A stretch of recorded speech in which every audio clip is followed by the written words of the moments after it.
Welcome back to An Electric Revolution. I'm your host, Henry Sanderson. My guest today is David Abraham. He's the author of the book The Elements of Power, which was one of the first books to warn about our reliance on China for rare earth elements and rare earth permanent magnets. Rare earths have become central to the ongoing trade war between the US and China. China completely dominates the processing of rare earths and the production of rare earth permanent magnets, which are used in everything from robots to wind turbines and electric vehicles. In this conversation, David discusses the geopolitical vulnerabilities associated with rare earths, and he reflects on Japan's response to China's cutoff of rare earths to the country in 2010. He emphasizes the need for the US to focus on stimulating demand for rare earths in order to build its own supply chains. He also highlights the need for the US to develop its rare earth knowledge and expertise in order to compete. Well, David, thanks so much for joining me today. Your book, The Elements of Power, which came out in 2015, was one of the first to warn about the geopolitical vulnerabilities of relying on China for so much of the world's rare earths and rare earth permanent magnets, as well as other niche materials. Why do you think, looking back, that so little was done in the US and Europe, and it was only really Japan that actually invested proper money in building out alternative supply chains? Thank you for having me here, Henry. I think when we look back, we see we didn't use these materials. When I say we, the U.S., Europe, we enjoyed the products of and the fruits of these individual elements and materials, but we really weren't very understanding about where these materials come from. And so when we got the final product, we were happy with that. We focus on services, we focus on the ideas, and we harness the power of these critical minerals. But what we don't do is buy them. And so countries like Japan and Germany, with strong industrial bases, realized that their economies were reliant on a whole bunch of materials that were just mere periodic curiosities 20 or 30 years previous to 2010. And now they were critical in ways which they weren't before. So the U.S. caught themselves flat-footed because it just never thought much about them.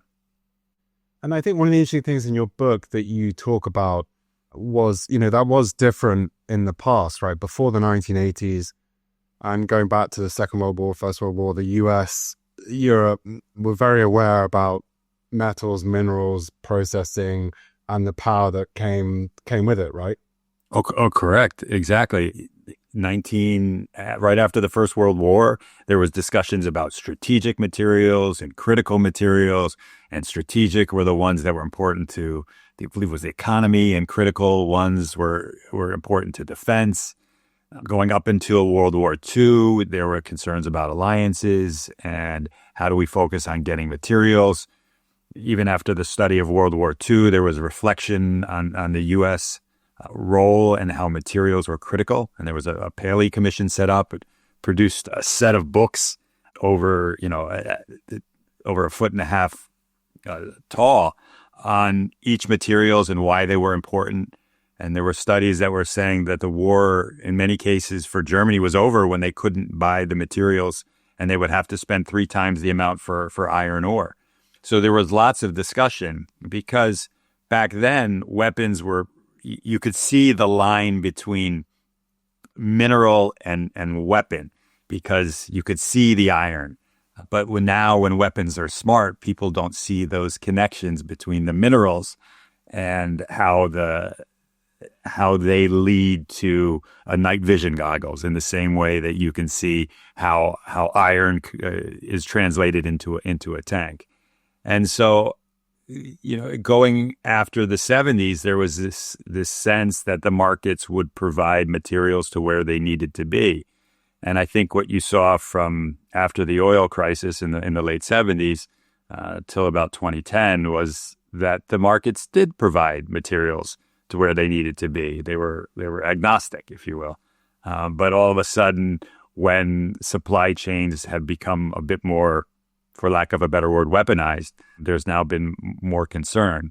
And if you start to read back to the 1930s and 40s and 50s, even though the materials they're talking about aren't dysprosium and neodymium that are critical for magnets, but you see the same lexicon and the same thinking.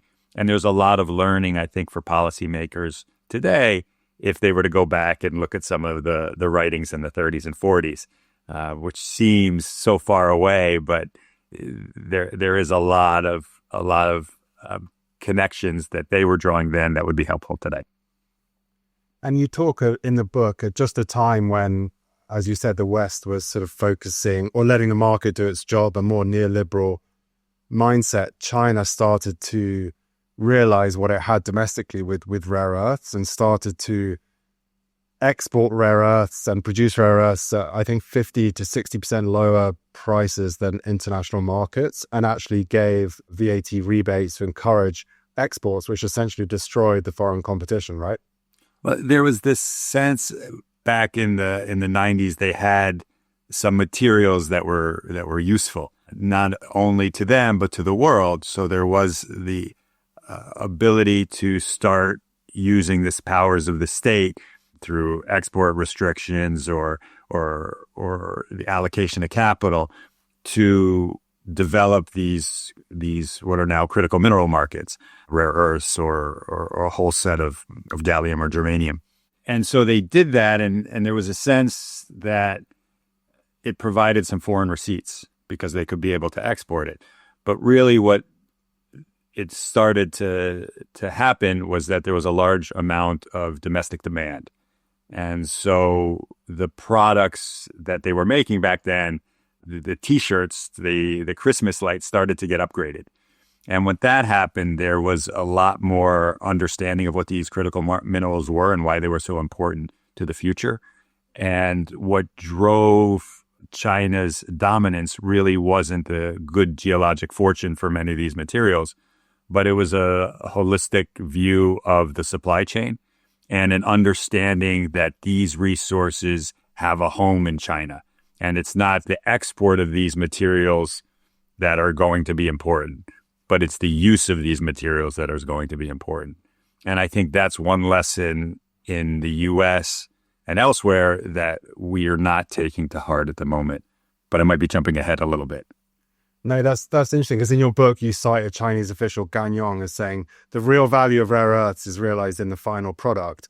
So then China switched it, right, so that they gave VAT rebate on exports of permanent magnets, not raw materials, giving Chinese magnet makers an advantage, right, in accessing the rare earths. Correct. You saw other strategies to develop the domestic market. You saw dual pricing. So the prices outside of China were a little bit harder, the restrictions on exports.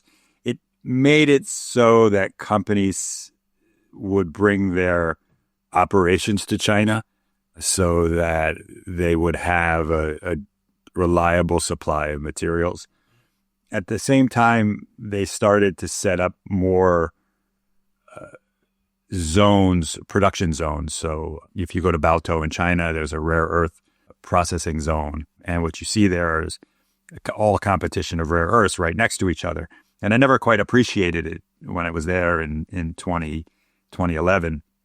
And you had Purina was there doing something with rare earths. And then you'd see a whole bunch of other magnet makers. And it was strange to me to see competition right next to each other.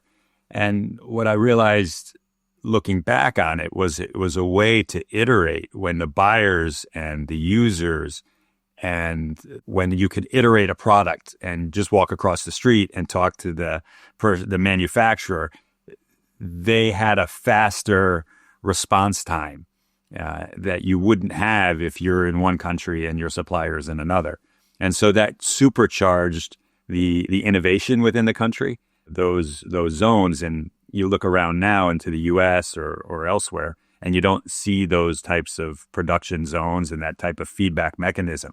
So what once started as, hey, how do we get receipts from neodymium to export, turned into how do we bring that expertise here to China? And then it became, how do we innovate faster to really command more value from the minerals that we're either mining or bringing in.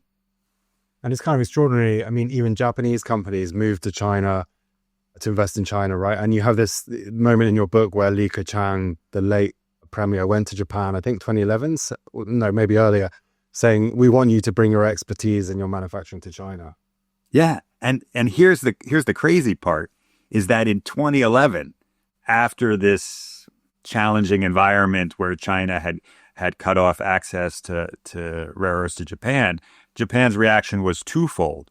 One, what do we do as a government to make sure that this won't happen again? Where do we find alternative supplies? How do we use less? And then on a company side, they said, we got to go into China because we got to make sure that we're never going to see this again. So it seems paradoxical that they doubled down on China after the export restrictions, but that's exactly what happened. And so the technology transfer that happened, or the expertise, maybe that doesn't happen in year one, but over time, when a lot of Japan was bringing its production lines there, over many years, yes, expertise does shift. And you brought up 2010 when China cut rare earth exports to Japan. You were in Japan at the time. Can you just recount what that experience was like and what a shock it was to Japan? Well, they were aware of their reliance on China, so that was always clear, and they did feel that there's an uneasy partnership. I guess there is an uneasy partnership today. They were caught about the speed of how exports could be or imports could be cut, and what seemed to be industrial policy being used to influence foreign policy in a way that was unfamiliar. I mean, you could argue back into the 1930s when the U.S. cut off access to U.S. minerals to Japan that, this has happened before. But the speed and the response time, I think, caught Japan off guard, and it definitely caught its companies off guard because they've had good relationships. And so it was a question of what can we do and what could we do quickly. And they put $1 billion into a fund to try to develop new technologies, to recycle more efficiently, to invest in Linus. And $1 billion back then was a big amount. In not necessarily $1 billion would open up a new mine, but compared to the amounts that had been gone into this sector before, $1 billion was just massive. But then after 2011, when the price dropped down, 2012, it went back to status quo. Japanese companies were still in China, and they were trying to find recycling methods, but there was no real follow-up to that incident. And it kind of led us to where we are today. Yeah, so what can we learn from the history? Because you wrote a fascinating recent article for the New Republic, which I'll link in the show notes, saying that essentially Japan learned that they couldn't break free from Chinese supply. They learned the simple truth the hard way. We now have to learn that truth, right, given China's imposed export controls on rare earths today. I think that the truth that they realized is there is no alternative supply for many of these materials at a price that's acceptable outside of Chinese supply. And that is going to be the case for the years to come. And so there's still this uneasy balance. Can Japan get alternative supplies for certain materials? And in the case of rare earths, they can get light rare earths from their investment they made in Linus Corporation, which has most of their operations in Malaysia, that they can get some supply. But overall, that doesn't meet their entire demand for rare earths. There is going to be a challenge to meet the demand at the price they want. And therefore, the end product that they're producing is going to be more expensive than one they could either make themselves within China or compete against Chinese suppliers in. So are you saying, I mean, your article seems to suggest the US faces a kind of hopeless task, to compete with China. I mean, what should the US do you think? I think the US should try and understand what the reason they want to have critical minerals for. Like, what is the goal? Is the goal so that we have a domestic industry that's a mining industry that produces material? Is it because we fear in the future that the products that China is going to make are going to be embedded with certain technologies that they'll be able to spy on all Americans? Is it the fact that if we don't learn how to produce industrial products of the future, like robots or flying EVs, that all of our industry will be gutted, and therefore our children are going to be poor and then reliant on China? Like, what is the reason? And all of those would kind of indicate different types of solutions. To me, we don't need to set up entirely new supply lines to ensure the U.S. has resources. The question is what I mean is for 100% we don't need to replicate everything China does. The question is how much resource of each kind needs to be produced so that there's not a bottleneck. It's like, do we need to produce 20% of the market, 30% of the market? There's a point where the market becomes dynamic and it's not held to a stranglehold. And what is that?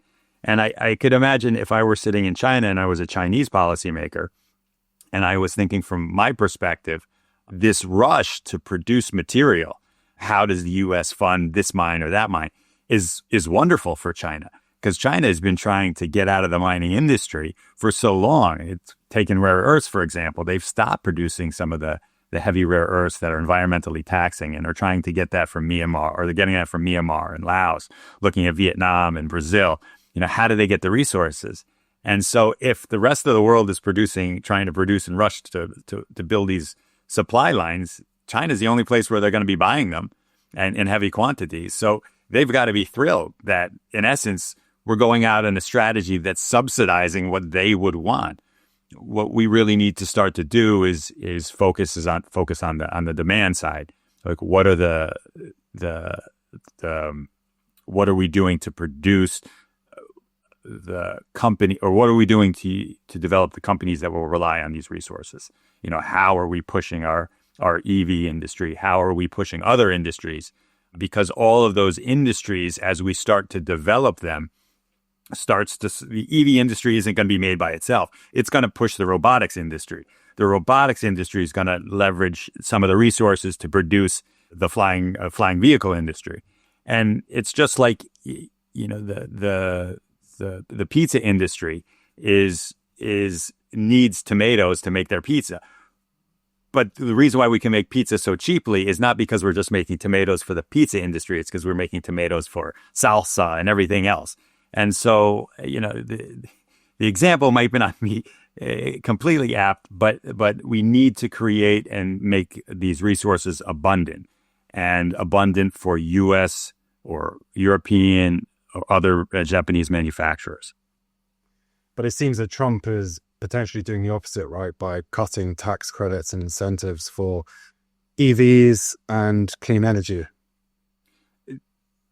Yes, that would seem to be a challenge to do that. At the same time, he's trying to figure out ways to spur manufacturing. The tools and tariffs are imperfect mechanisms. It's kind of a fork for acupuncture. You're going to hit what you want to hit, and then you're going to have a lot of unintended consequences. And so there are a lot of unintended consequences for sure. I would want to focus, if I were developing policy, more on demand rather than supply. So in terms of building demand, though, we still need the experience in processing, in metallurgy. I mean, in your piece, you say that, China speaks this language fluently, but the US is like the children of immigrants who haven't learned the language, right? So part of it is rebuilding the skills, right? Correct. It's we if we were to go out tomorrow and try and beat Brazil in football or soccer, that's not going to happen. It takes years and dedication. And I remember growing up, using the soccer analogy, if I'm not belaboring a point, we tried to develop a U.S. soccer foundation that would push us forward and make us globally competitive. And despite all the interest and the focus, we still never could get to that level. And, in the US, we're not so good at competing in industries where there's already an expertise. We're good at, if you're looking at sports or basketball or football or baseball, we're really good at the sports that we make. And then we dominate them. We're not necessarily so good at dominating the team sports that are produced elsewhere. And so I think, that's where we really have to focus, is how do we build up the expertise so that we can compete in the future. And unlike sports, this is a moving target. So process innovation is happening at such speed in these places in China where there are these groups coming together. It's very hard to catch up. And so we have to do a couple different things. One of it is get people to know the basics. Two is replicate some of the processes that are well known. And then three is to innovate and figure out smarter ways to make resources process more easily, more cheaply, unlock new, which helps to unlock ore bodies that we didn't think were recoverable or process at a lower cost economically or environmentally. But you can't do that without people. And I was at a finance event this week in New York. It was a wonderful event. But too many people there were thinking, well, if we just had more money, then we could build these. And I understand that because, for people in New York, sometimes everything's a finance issue. So, if you're a hammer, everything becomes a nail. But if you don't have the education, then it doesn't matter how much capital you have. And so we see a dearth of material scientists, a dearth of geologists, but I think that is changing. That's interesting. And in terms of the history, I mean, it's interesting the history you tell in your book about how rare earth permanent magnets were invented. You actually met, is it Masato Sasakawa? Yeah. Yeah. He invented the rare earth permanent magnet. And at the time, they were trying to reduce reliance on cobalt because of conflict in Democratic Republic of Congo. So that's why they chose some of the rare earths, right? So, innovation can help reduce reliance on certain raw materials. Yes, so Sasakawa-san was trying to think about how we reduce our reliance, and technology changes. Sometimes it changes really relatively fast, and sometimes it's very slow. But I think the trend towards using more of these materials will continue. There'll be hiccups. New technologies will be developed, but it also took a long time to commercialize the magnet throughout the supply chain. And so because a lot of the technology users don't want to adopt things, especially in the vehicles and airplanes, where they don't want to switch technology so fast. So sometimes it can be very quick in the adoption and the invention of new technologies, but sometimes it just doesn't come out that fast. So it's really a balance to know. But do you have any thoughts about some of the startups in the US that are claiming they have new magnets that, don't use rare earths or, can be better than what's on the market? There are limitations of science, and I can't go through each claim, and I'm not a magnetic expert, but I do have the contacts and the people who consistently remind me that there's a scientific limit here. And if you use certain material, it will only get so far before a magnet cracks or it becomes demagnetized under certain situations. So the laws of physics is a good guideline. When you start to hear claims that just don't seem to be real, and the claims aren't backed up with numbers, then I get a little bit suspect, because I kind of go back to their scientific limits, and they constantly remind me of that. So just overall, when you look back at your book, I mean, you highlighted the vulnerabilities. I think you said green tech or green technologies was built on a wobbly foundation. That was 10 years ago. You wrote that. Japan did take some action.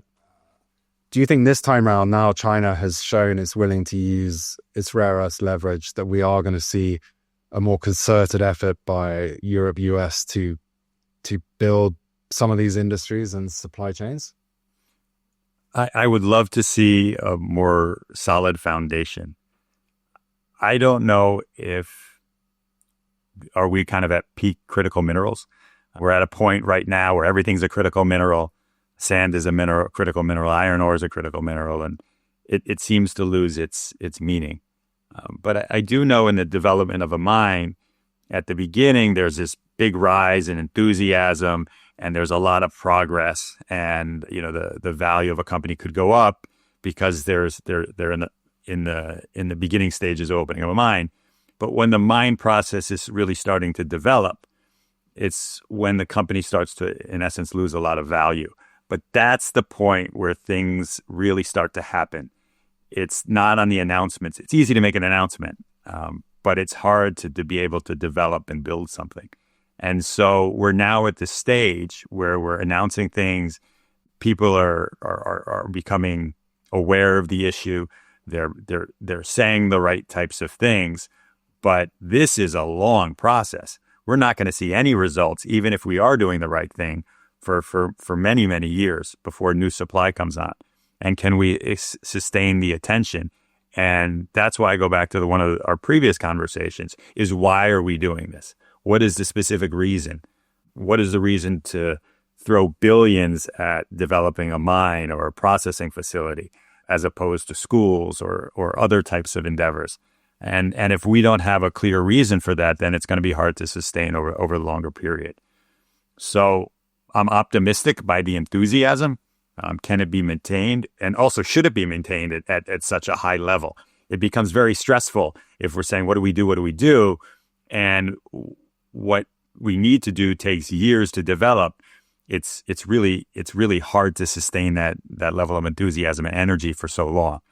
And so my hope is that there becomes a little bit less enthusiasm in the space, and so that we can maintain an understanding of why we're trying to develop supply lines, and that becomes more of the focus. Well, thanks so much, David. And could you just tell us, I believe you're updating your book. Will a new version come out later this year? At the end of the year. Correct. And what's going to be in it? I'm fascinated about how the enthusiasm has changed what the future could be. And also looking about how the business people in finance and elsewhere have looked at the challenges, because they're starting to step up in a more meaningful way. And when I'm speaking to certain PE folks, there are people who've been in the development industry for a while, companies like Ara Partners. And then I'm speaking to people who are saying, well, I'm just making this investment right now. I don't know exactly what I'm doing, but I'm trying to learn. So could you chat with me and let me know if I made a smart or a silly investment? And then how could I make smarter investments in the future? Because there is a lot of capital out there, but the capital is not used to a slower developing market. It's used to more of the tech, the tech investment. And this is not that. And so it takes more learning. And so I'm interested and fascinated in how that filters into what we might be able to see in the future. Well, thanks so much, David, for joining me today. It's been a great discussion, and I'll link your book and also your recent article in the New Republic in the show notes. Thanks for your time. Thank you very much, Henry. Thank you for listening. Don't forget to subscribe to get all future episodes, and please leave a rating and review if you like the show. You can follow me on Substack at vaultrush.substack.com to also receive my weekly newsletter. Thank you, and see you next time.